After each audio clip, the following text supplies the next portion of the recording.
Good morning. My name is Kathy Case. I'm the owner of Quantify North America, an estimating service. I'm here today with ALISON Mullins. She's a certified speaker, the founder and lead consultant of Rep Methods. She has 20 years experience in sales, merchandising, marketing, content creation. She's built her own business on the principles and the art of selling with an extensive background in stone, textiles, fashion, and luxury wholesale manufacturing. She's the past president of the National Kitchen and Bath Association of Virginia, a member of the National Stone Institute, and NAWIC. ALISON, it's great to have you here today. Good morning, Kathy. How are you? And where are you today? I am in Virginia. Broadcasting from. I am in Virginia. Very nice. ALISON Very had nice. the opportunity to meet Very through the nice. NAWIC Richmond office. So tell us. Yeah. So, hey, everybody. I'm broadcasting live from Okokok, North Carolina. Super happy to be here. I wanted to bring this presentation to the group, and I hope you all enjoy the opportunity for a chat. So thank you, Kathy, for being here with me today. I have this fun presentation called The Problem with Salespeople. Shall we get started? Please do. Absolutely. Okay, well, where does this come from? It's a fun title, The Problem with Salespeople. We're all salespeople at heart.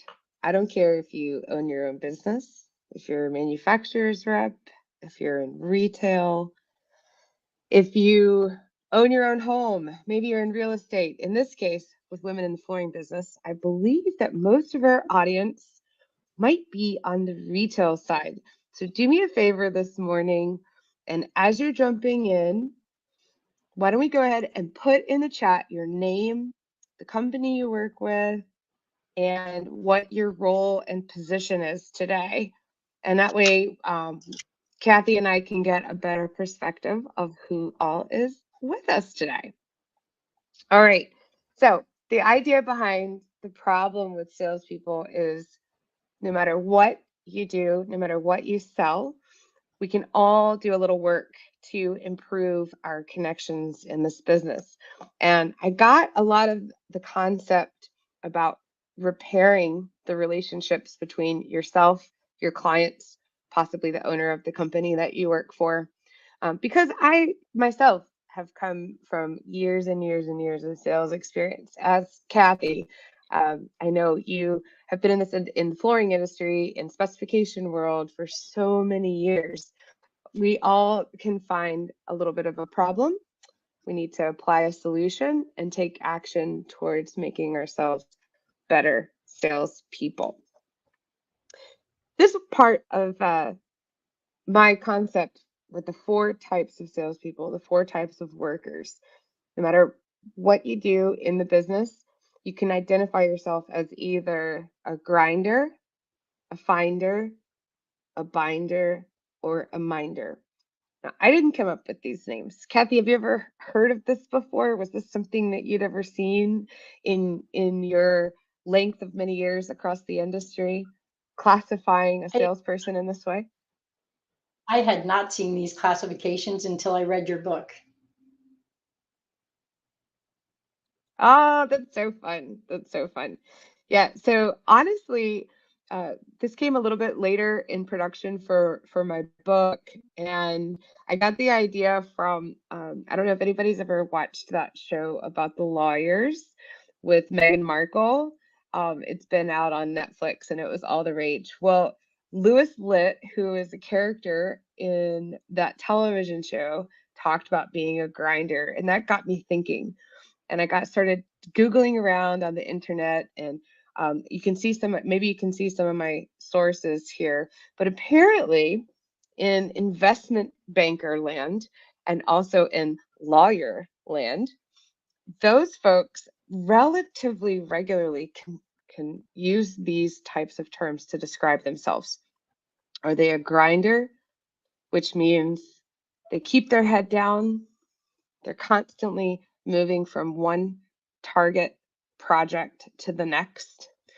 These type of salespeople and workers don't necessarily have like that bigger vision, the bigger target in mind, but they are the greatest workers in terms of grinding it out, just showing up for work every day, very reliable, dependent, and you can always rely on this person to get the job done.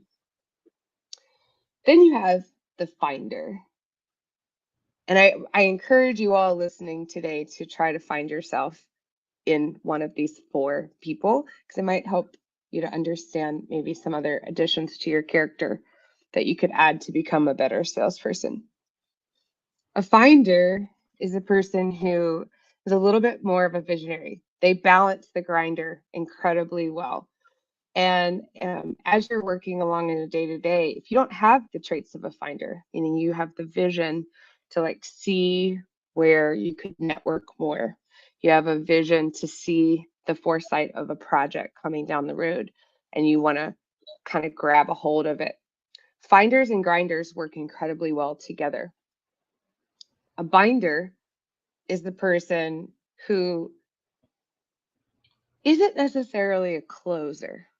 This person is really, really great at building relationships, going out into the networking world, finding those contacts and bringing them back in.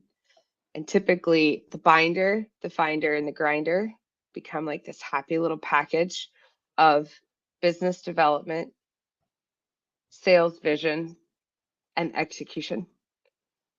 And finally, you have someone who's like a minder. And this doesn't even have to be a salesperson. This could be your office manager, maybe the owner of your business, perhaps the HR person who you align yourself with. But the minder is someone who makes sure that everybody gets along in the process, from the customer to the installers, to the salespeople, to the manufacturers. And this person is kind of like the mothership that holds the whole pieces of the puzzle together. But binders and minders aren't necessarily closers. So Kathy, I'll ask you, where do you think the best closer in sales would belong in these 4 categories?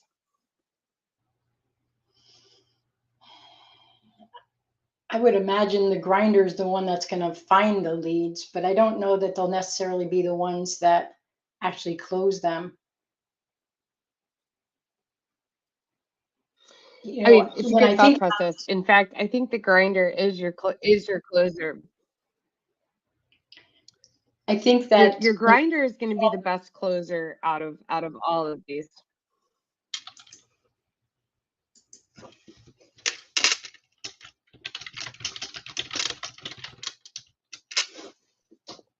I think we've got a little slow echo here, so I'm going to keep going.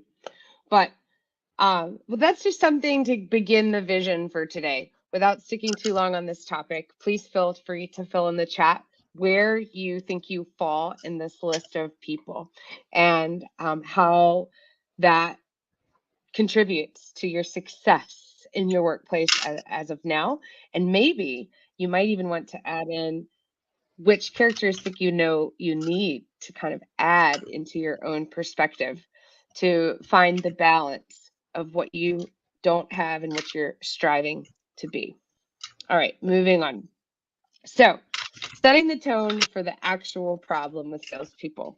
We know what types of workers there are, and now we want to talk about what are we typically missing.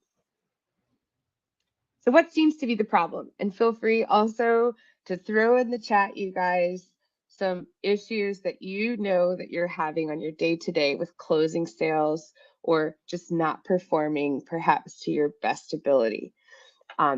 These are some suggestions: lack of organization, time management, those two go hand in hand. Fear. I often run into salespeople who are fearful of new, fearful of branching out, fearful of cold calling. Sometimes I run across people that just want everything to come to them, which is why the title of my book, which is The Art of Selling, we make order makers, not order takers, is so important, because no initiative means you're an order taker. You're not out there making orders happen.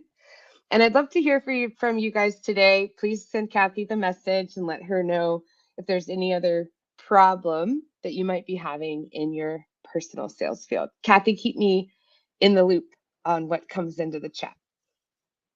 So we have somebody who's brought up product knowledge, resistance to change, which is huge, I think, for our industry, and communication, which can also be a challenge when you're talking with different levels of communication styles. Oh man, those are beautiful ideas. Thank you for that contribution, because absolutely, I think product knowledge is one of those areas that I was lucky enough to be a primary focus of my training very early on in some of my beginnings of getting into the stone business. And I found, that the harder I worked on becoming the smartest person in the room, as dumb, as silly as that might sound, the easier it became to sell, right, Kathy? I mean, when you feel comfortable knowing all that product that you have, and you feel comfortable telling your customers the differences and helping them make the decision, doesn't that just make selling easier? It makes it more fun too. We also have Gina mentioning time management and doing more problem solving with current orders than being out to look for new business. For Absolutely. those of you who are great, we're going to dive into a couple. Bear with me a second, Allison, because I just want to point out, if you're joining us from Facebook, if you can just let us know who you are. When you're in StreamYard, we can see who you are, but for Facebook, just let us know so we can speak directly to you. We'd really like to be able to acknowledge your input. Thank you. Oh, I see it does in the comments. It just notates yourself as a Facebook user. So you got to tell us your name. Cool. Well, these are all great add-ins, and thank you all for participating, because it is about you today. I can talk your ears off, and Kathy and I can try to give advice, but we need to know, what it is that you're struggling with to make this successful for everybody. So now that we've established what some of the problems that we're facing day to day, and again, feel free to throw something else in the mix and we'll bring it up. But I want to provide you some solutions right off the bat. One thing that comes first is, as good retail salespeople, as good manufacturer reps, it's going to be important that you develop some protocols for time management. These two, the first two on the screen, developing organizational protocols, are going to make a huge difference in that day to day. I don't know about you, Kathy, but for me, if I'm not organized, if I'm not prepared to manage my day, I'm going to be a kind of a cluster. I don't want to use the F-bomb. This is not that kind of a chat, but some of my construction groups, it would be okay to use the cluster F word. But I would say, if I'm not organized, if I'm not prepared, I'm going to be a mess, and I'm not going to be at my best in selling. What do you think, Kathy? Absolutely. Time management is critical with all the things that we have to do today. It's not like days of old where you had extra people to be able to take care of the different tasks. So time management is critical to effectively use your time. Yes. And organization and time management go hand in hand. So let's look at some strategies here. One of the best methods that is out there today, besides maybe we'll talk about CRMs here in a minute, and sometimes when you work in retail, you're not on a CRM, you don't have that ability. But what we do have is the ability to use a planner. And I'm a little old-fashioned. when I first got started in outside sales, using one of those 5-day journals was essential for me to outline my time. Nowadays, an iPhone, just the good old iPhone with a calendar is a great place to start. But what I will throw in is I want you guys to consider the visibility of your time blocking and your organizational practice. So if you don't have a big computer screen, if you don't have a planner that you can put in front of you, I don't recommend trying to do this on a phone. It's not going to be optimal, because remember, just like in the beginning when we were talking about being a grinder, being a minder, I'm doing this little dancing move here, but it's because it's about being visionary. And in order to truly be organized, we have to look at the whole picture. And whether that is a 5-day work week, or skip down here, or a monthly plan. My favorite tip to anybody starting out and trying to be more organized is by using a 30-day calendar. Now, please feel free to give me a thumbs up or something in the chat if you are already doing this. However, staying organized is about seeing your workflow in front of you from a different perspective. Some of us are going to be more visual than others. But when it comes to time blocking, I'm going to go back to this kind of a 5-day work week viewpoint. I like to set my work week where I've got Monday mornings and Friday afternoons completely blocked off for prep work and follow-up. Just by starting the week with making sure that I have those times available to me where I know I can lock in some office time, some sit down behind a desk time, especially for those of you who are on a retail floor. Listen, we get caught up in that day-to-day, we get caught up in the cleanup, we get caught up in the merchandising, but we have to set aside time for ourselves to catch up. Otherwise, what happens? Kathy, we get overwhelmed, right? Things don't get done. So things don't get done, and then we keep pushing it off to the next week. So I'd love to hear from you guys. Throw any other tips that you might have in for this, but I love taking a few moments during the week. Maybe it's late afternoons, maybe it's first thing in the mornings, but make sure that you are privatizing yourself some time to get organized, whether it's meetings with manufacturer reps, meetings with customers. When do I need to get out on the sales floor and re-merchandise this display area? When do I need to go and pick up paint chips with this interior designer so that I can be prepared for our meeting later in the week? You guys get the idea, right? And having this visual opportunity is a game changer, 100%. Any other tips you want to throw in there, Kathy? Blocking time is huge, not only for scheduling what the general tasks, but even something as simple as a follow-up phone call. I know for me, if I have a conversation with a client and I need to follow up with them in 2 weeks, I schedule that time. Scheduling it rather than making a to-do list is more likely to be effective, because to-do lists, as someone once told me, never gets to done. That's good. To-do list, no to-dones. I love that. I love that. Any comments from the audience we should share? Not so far. Okay, great. All right, I'm going to move on, you guys. My next thing is about CRMs, and please feel free to let me know in the chat if you don't know what this is, or if you don't have any experience with account management, because those of you that are in retail especially, account management is one of my favorite specialties. It's really about that networking between you and the business to business, business to consumer, business to interior designer sector, which helps you build more sales. Allison? Oh, I see we have a comment from Gina.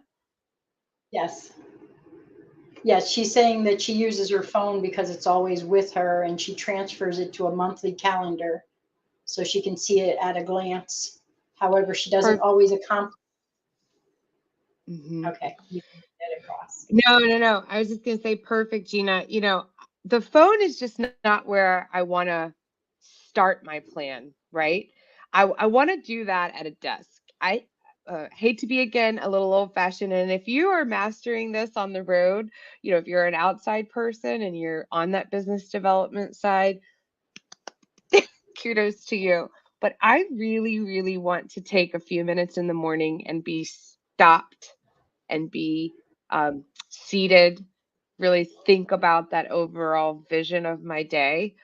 Because I find also I want to vision how my day starts and how my day is going to end. Because I also have a personal life, right? And I think great time management also allows us to take care of our mental and physical health too. So thanks for your feedback, Gina. I'm impressed that you can do this both on the phone. I just want to look at the phone and use it as a reminder. I don't actually really want to add too much in. All right, cool. Well, in talking about these CRMs, this is something that hopefully your company has implemented. It's about tracking your customer sales. It's about tracking new leads that come into the business. It's of course about tracking sales. And for some of us who are on the bottom tier of the sales side, we don't necessarily, get to see maybe the positive feedback that can come from tracking your sales.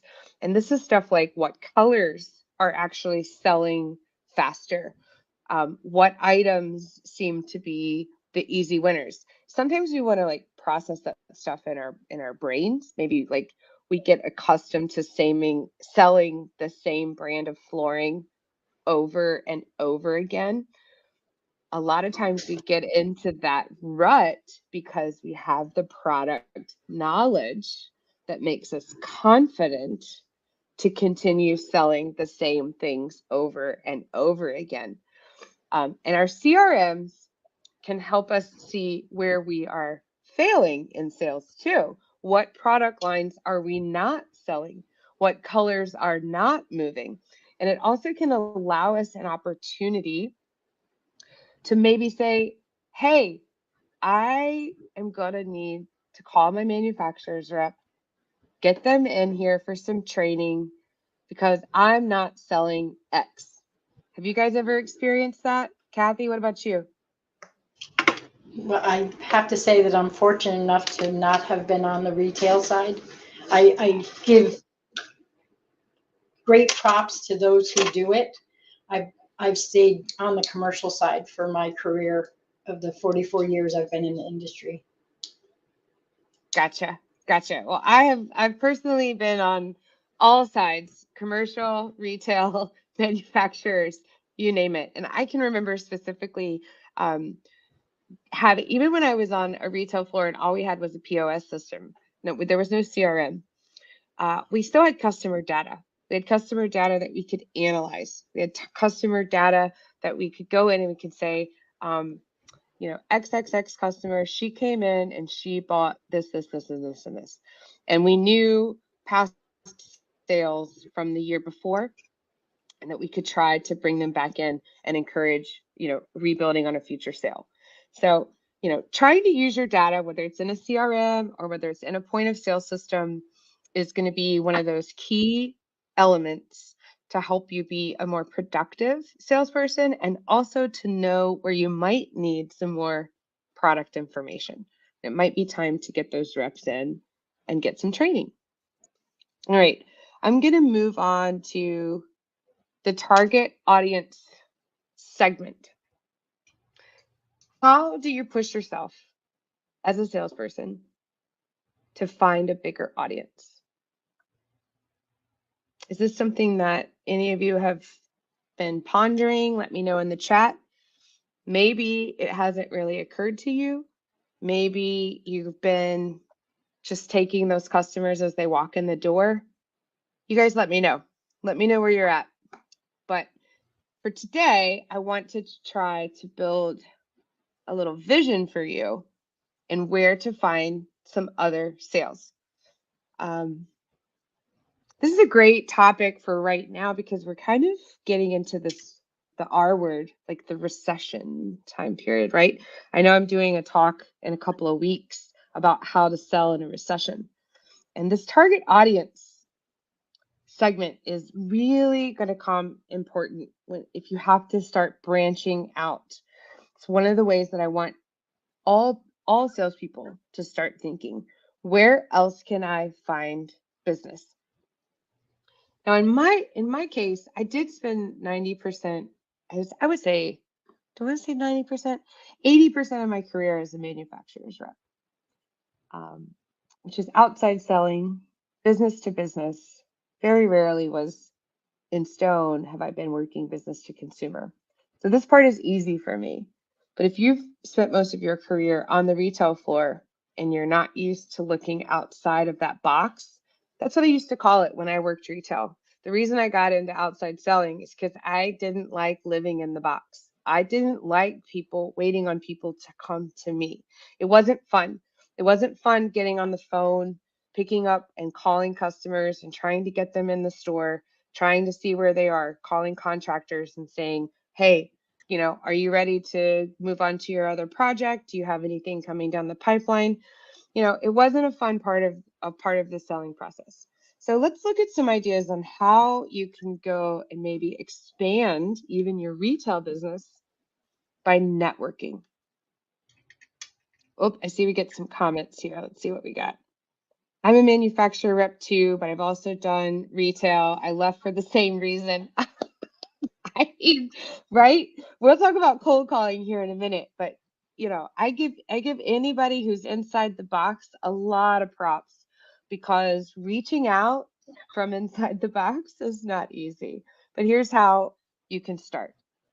So I came up with this method in my book, and I call it the octopus method. And it's a little bit of a fun workshop way for you to visualize. Again, I'm all about visualization. Visualize your next steps in finding new customers. So where do you think we begin here? Kathy, got any ideas you want to throw out? Understanding where your strength is. So if you're doing residential work, what ways can you target those clients? What ways can you reach out and see them? Ashley, I think, has been doing an amazing job, and I'd love for her to make sure she's chiming in on some of these things. Oh, you're calling out somebody, Ashley? All right, yeah. Ashley. Yeah, I've been really. Oh, I see here she comes in. Ashley Blue Miss Sales. So the octopus diagram is something that can be applied to any market. It really doesn't matter whether you're a manufacturer's rep or in retail. All you have to do is think consciously about where you're trying to be, and I want you to write it in the center of the circle. And all of you guys at home, if you don't have a copy of my workbook, that's fine. If you just want to draw this on a piece of paper, totally cool. It's not trademarked, so feel free. But I do have a whole chapter about it in the book. But right in the center of the circle, exactly where you want to be, whether it's more interior designers. Do you want to build more contractor for residential? Do you want to build more contractor for commercial? And then I want you to also think bigger. Think bigger or think smaller. That kind of is going to depend on where you're headed. But when it comes to let's say like Kathy suggested, you want more residential work to walk in the door. So if I want more residential work to walk in the door, I have to think about those segments of how do I get them to walk in the door. In that case, it might have to do with some marketing or some advertising. Where am I going to put my marketing dollars? Well, if I know that I want more homeowners from this zip code in a particular neighborhood and I want them to walk in my door, I'm going to write that zip code in the circle. And I'm also going to start writing some descriptions. I want to idealize out, who is that homeowner? Is she Betty Sue from the Windmill neighborhood? Is she or he Mr. Jones, who plays at such and such golf course? You guys can either drill it down and get as specific as you need to that target customer. And once you find like that description, then you can use your octopus tentacles to think about how you're going to grab them. How are you going to grab them and suck them in?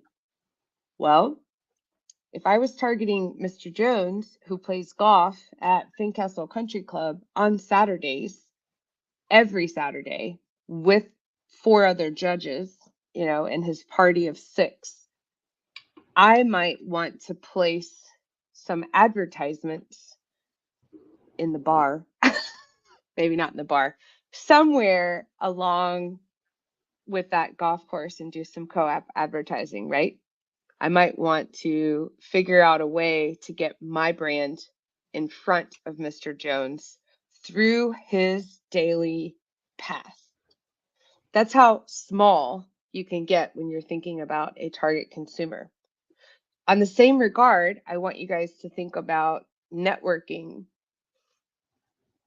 If you want to be in a specific zip code, and we're forgetting about Mr. Jones and Mrs. Blue, what about real estate agents?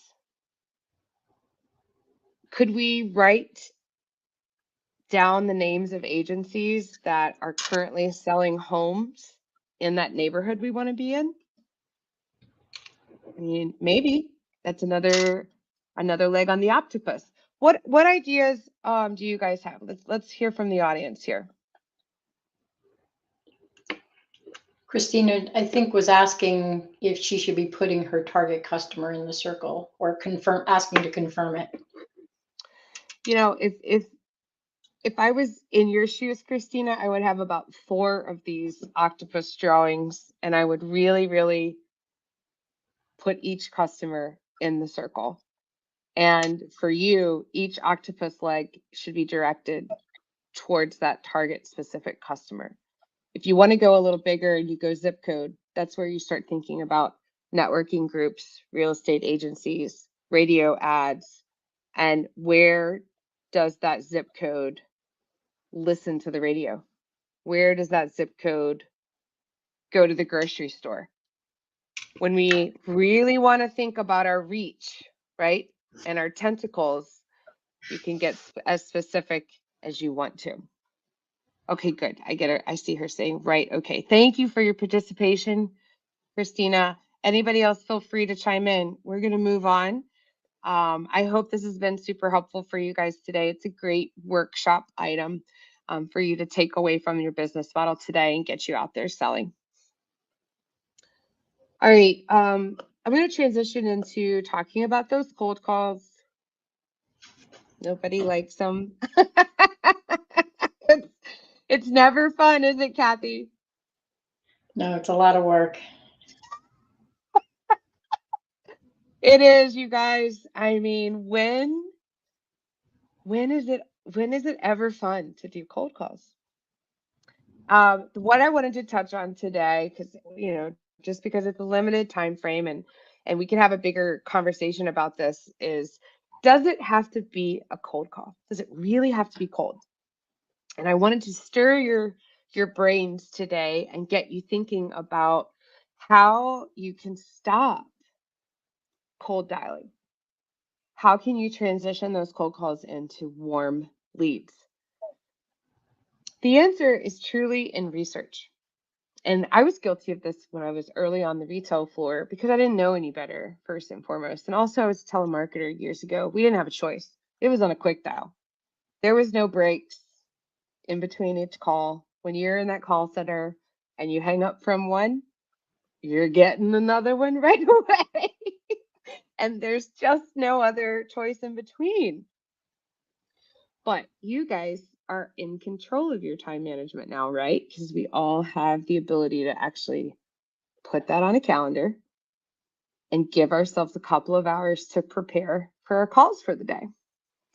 And I like to encourage you to do some research before you make those calls, and it's going to give you the opportunity to turn a cold call into a warm call every single time.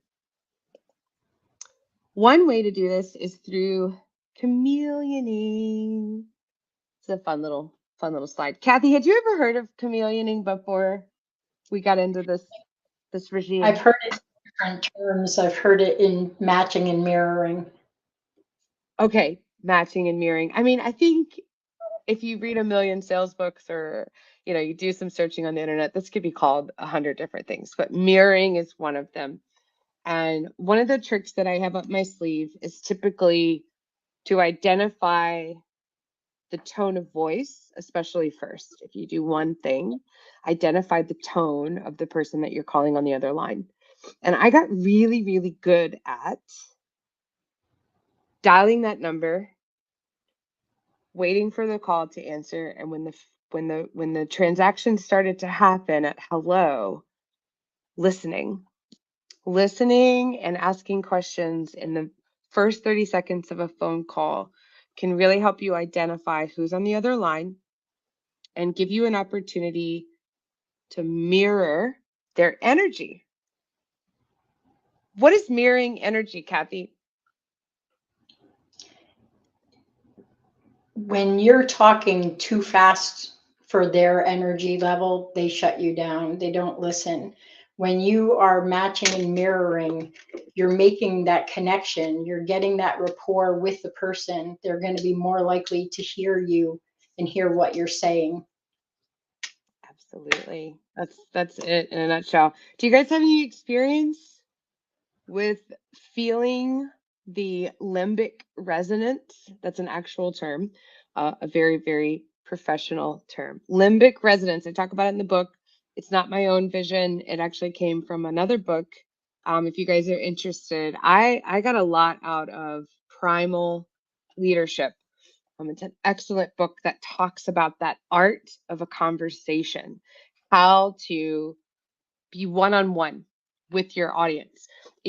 Today, in today's world, I was reading actually on the New York Times, they're cutting off cell phone usage for kids in school now completely. And the kids are actually starting to have conversations with each other. They're starting to laugh in the classrooms and participate versus being worried about what's on TikTok. That, my friends, is limbic resonance. And that, my friends, is also chameleoning. And studying the art of that conversation is something that we can all strive to be better. Any questions there before I move on to a little bit about merchandising? Oh, thanks, Michelle, for get that up on the screen. Limbic resonance. Can I just make one comment? When you're talking with a client, a potential client, make sure you're listening to understand and not listening to respond. Too often times people will try to respond with what they think the customer wants to hear, but really understand their needs, understand their pain. Gina just asked about any thoughts or suggestions on cold emailing. I wish I had a phone number, but don't. I prefer that. One of the challenges, if you don't mind me responding to this, Alison, because I've been doing a lot of research and training with video, is that written emails don't get the kind of response rate as video. So oftentimes you can include a video in the email. It usually has to be an attachment of some sort. There's apps that you can use, but making it more personal, because videos are 4 times more likely to be watched than the emails. Emails, you're lucky if 10% of them are read. So if email is your only option, I'd suggest you try to find a creative way to include, even if it's just a a 30-second kind of message for that client, and be specific for the client. There is also AI available today where you can record a message once and the AI can change that to whoever's name you're sending that to. So either record it individually or use the AI as a resource to make it look personal. That's great advice, Kathy. You know, you're right on the money. Gina, I was just going to throw in there, when I have to, I have this particular way I go after, especially companies and people. And to be honest, I always start with an email. I always start with an email because whether or not they read it, at least maybe they deleted it and they saw my name, right? And then I'm going to make sure one of the best ways is to continue to follow up, but also to include something that is very specific to that customer. So if we're doing research, right, and we've got to target an interior designer that we really want her business, I'm going to go to her website. I'm going to look at the projects that she's done. I'm going to analyze those projects and look for areas where I could input product. I'm going to write to her and I'm going to actually ask her questions instead of just making blanket statements and asking her to call me. I'm going to say things like, wow, I really admired the beachfront project, you know, at 1212 Gateway. I'm just making some stuff up right now, but I really admired that project. I noticed that you used such and such LVT. What led you to that decision? I've got a product line that I'd love to show you. Would you be willing to give me 10 minutes? Short and sweet. And we didn't talk too much about pitch yet, but I'll get there here momentarily. But I like to make sure that if I am sending an email, it's super targeted to something that they've done, that they've worked on. And listen, if it's a homeowner, not that you want to be super stalky or anything, but look at social media. Maybe it was a fundraiser that they participated in that you also knew somebody who participated in. That's what limbic resonance is finding the connection. And it turns those cold calls into warm opportunities. I love Kathy's idea of the video messages. It's great, but find that opportunity to create meaningful conversation with the person, and they're more likely to respond to you and read your message. I hope that helps. Okay, let's move on to a little talk about merchandising. This is going to be great for you guys in flooring retail. I'm super excited to talk to you about it today. Merchandising is actually what I have my degree in. I went to Radford University, and when I started in fashion industry, you know, fashion merchandising is something that we obviously all begin with, and then, you know, you can take different turns in your career. But when I got into the stone business and when I started into construction, the art of merchandising and mastering the sale became one big happy family for me. You know, I began to be able to visualize and put into place where I need things to be around the showroom in order to target a particular type of customer. So it's all about placement. When customers are walking into your showroom or when you're walking into their showroom, how are you presenting the products and the lines? I mean, what does your storefront actually look like when somebody walks in the door? Are the samples neat and tidy and in different racks by manufacturer? Do you leave the manufacturer out of it and just have samples? You guys tell me what works for your business, but make sure that when you're thinking about merchandising, that you're making the selection process easy for the consumer.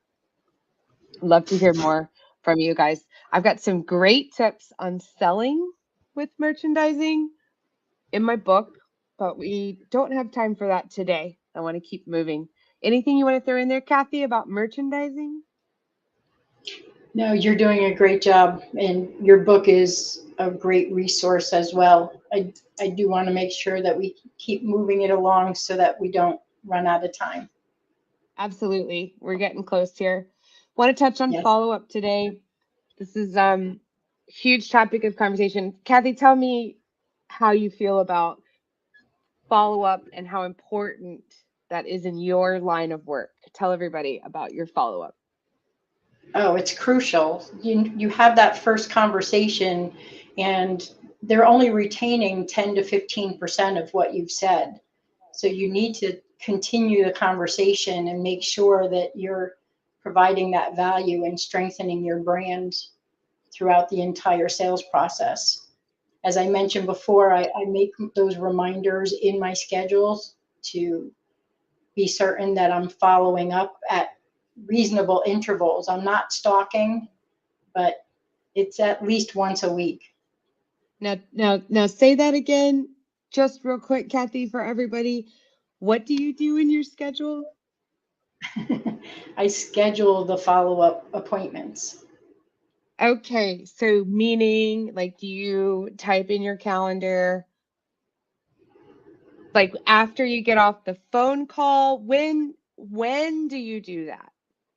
When I get off the phone call, I do not put it on a to-do list. I don't try to keep it to my memory. Lord knows that would be a challenge. So I do it in the moment. I was taught never leave the scene of a decision without taking action. So I know I'm going to do it. I put it in my schedule and it gets done. Yes, absolutely. So those of you who operate in a CRM, this could be something in the notes section. And some people, listen, you don't have the capacity to do it like right afterwards. But I find, excuse my dog in the background, I find that it's much harder to correlate all that information throughout the entire day and then try to chug it out later in the day. I love your point, Kathy, about like right after you hang up the phone, because when you get off the phone, you should just like go to your calendar and say, all right, she said to give her a call back on Thursday, or I should call them back on Monday because I know that that's when they're going to be more in a position to make a decision.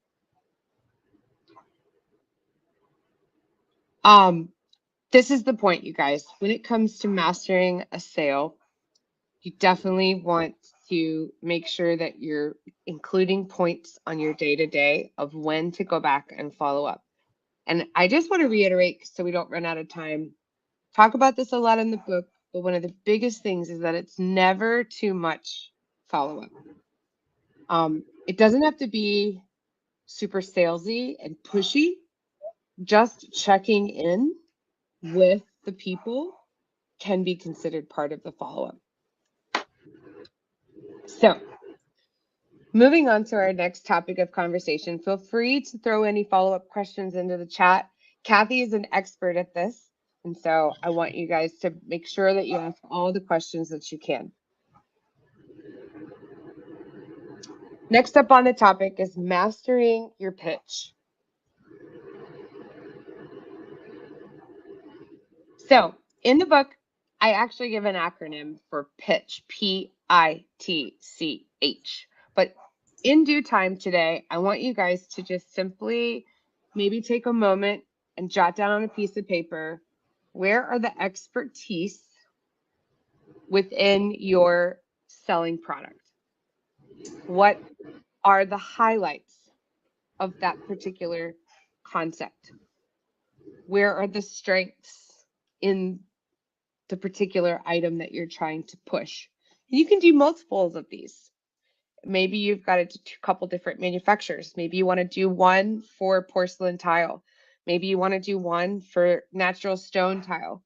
Maybe you want to do one for LVP, because obviously, I mean, do you really even have to have it for LVP? Like, doesn't everybody know what LVP is now? No, the answer is they truly, not everybody does. And there's always going to be people that you need to like highlight those product knowledge aspects to help sell the product. So taking a moment and actually using each product line and writing down the tips will allow you to get faster and really, really working on your sales pitch, as you kind of want it to be sort of a 30-second spiel, right? Like Kathy, when you're working with some of your commercial contractors and you maybe have to have an opportunity to maybe you've got to value engineer something. What do you do to prepare yourself for that conversation? Making sure of what the options are, making sure that they're currently available, that they haven't been discontinued, making sure that availability is going to fit their schedule. There's a lot of Okay. pieces A into lot the of puzzle. pieces to that puzzle. Perfect. And so you would actually like include lead times as part of your pitch, right? As Absolutely. your advantages. Mhm. That's a Mhm. key thing in the commercial world. On the commercial side, absolutely. I think it's a key thing in residential too. You know, if you've got Susie Homemaker walking in the door and her expectations are, I'm here today, I'm going to buy today, and I want you to install tomorrow. I guess we better know exactly which product line that we have to offer that would fit her expectations. But in order to create an upsell, maybe there's something that's more expensive or better fitting to that consumer, but we need to know what those facts are on the lead time so that we can at least create better expectations for her before letting them walk out the door. All right. So, in some examples, and always including some questions in your pitch. Make sure that you're writing these. I find that writing these things down helps me be able to recall them on the spot later and better. All right, before we go today, I just want to touch briefly on closing systems and love to hear your all's feedback on how this information has helped you. I'm so excited that you all have been able to come and join me for this opportunity. But we'll talk briefly about how to become a better closer. First and foremost, within that pitch that you've just identified, all the points on how you can sell that particular product line to that particular customer, because we all know that it's ever changing. My number one tip for you today is keep it simple, right? Limit the options. I follow an ABC rule, or the number 3 rule. I talk about that in the book. You can use whatever number makes you happy, but whether it's 2, 3, or 4, whenever you're presenting options to sell to anybody, contractor, retailer, homeowner, make sure that you have pre-thought what's best for them, and then you've limited the options so that they can make an easy choice. At the end of the day, no matter what we're selling to, if we make it easy, just like with merchandising, we're more likely to close the sale. What do you think about this system that I've put in front of everybody today, Kathy? It's well thought out, it's well structured, and it can really help people who can use some additional sales training. You've done a great job with Absolutely. Oh, thank you. Thank you so much. You know, tailoring that pitch, making sure that you've got your product knowledge prepared for those different product lines, limit the options that you're exposing. I mean, if let's just do an example. Let's say you're on the retail floor, a homeowner walks in the door. What do we do? Oh, do we know? First of all, do we know it's a homeowner? My spidey senses from the moment that person walks in the door is I'm going to be analyzing their demeanor, how they speak to people, and leveling their volume control so that I know my chameleon, my mirroring tactic that I need to do. And I also need to decide, is this I need to start asking questions and trying to decide whether or not they are a buy today. Are they a quick shopper? Or is this a contractor that I want continuing business? All of those questions have to go through my mind. And then I want to start asking that questions and building that frame system. We're actually building the closing system from the moment we get a new customer within our reach. Keep it simple, limit the options, tailor that pitch, and make sure you push all the trend knowledge that you can and listen for the clues on what is going to strike their fancy. And then we just attack. Try to make sure that we don't let them out of our sight without a contract. That's almost a perfect segue. We've got a few more minutes left, and I just really want to open up the floor for Kathy and myself. Ask any questions that you guys might have before we close out today.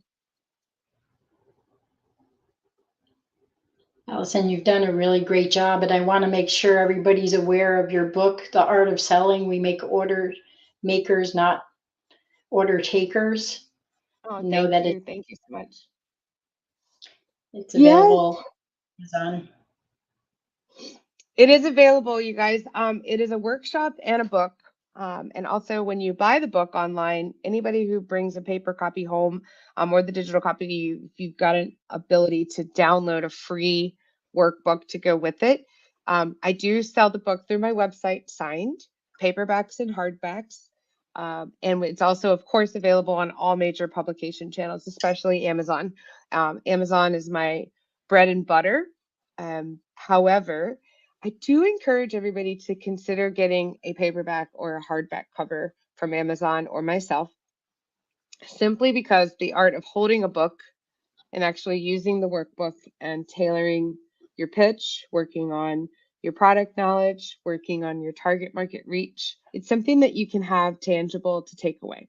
So looking for some questions here.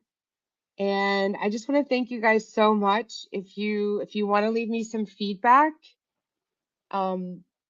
this QR code on the screen, you can take a picture with your phone and it will take you to Trustpilot for my business. And I appreciate any comments that you might have to share with me. I want to thank everybody who joined us today, and certainly Allison for the words of wisdom and some great training on sales. Please feel free to reach out to Allison to tap into her knowledge, because she'll be a great resource for you. Thank you, everyone. Thank you, Kathy. You know, I love you, my NAWIC sister. We need to get more people into the group. It's great. Thank you, everyone. Thank you, guys. Thank you so much.